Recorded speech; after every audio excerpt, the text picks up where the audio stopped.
দেশটা দুর্নীতিতে ভরে গেছে।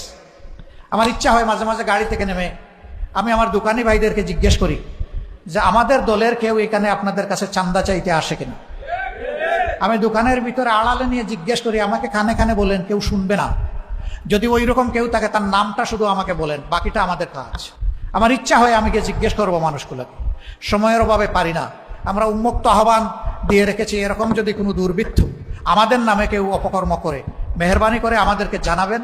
আমরা কথা দিচ্ছি আপনি খুশি হয়ে যাবেন, এমন ব্যবস্থা আমরা নিব ইনশাআল্লাহ।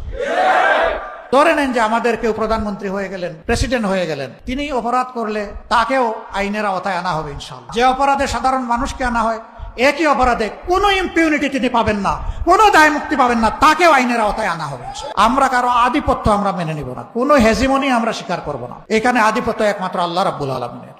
আমরা বিনিয়োগকারীদের জন্য এমন পরিবেশ দিব, কোনো জালিম গিয়ে তাদেরকে থ্রেট দেওয়ার সুযোগ পাবে না, গিয়ে চাঁদা চাওয়ার দুঃসাহস দেখাবে না।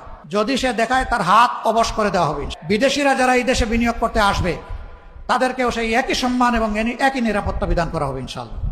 আমাদের দেশ ছোট, মানুষ প্রচুর। এই দেশটা উৎপাদনের জন্য খুবই উর্বর একটা জায়গা, উপযুক্ত একটা জায়গা। শুধুমাত্র দুষ্ট রাজনীতির কারণে বিদেশ থেকে মানুষগুলো এখানে এসে বিনিয়োগ করার সাহস পায় না। আমরা এই দুষ্ট রাজনীতির পুরা চরকা ঘুরিয়ে দিতে চাই ইনশাআল্লাহ।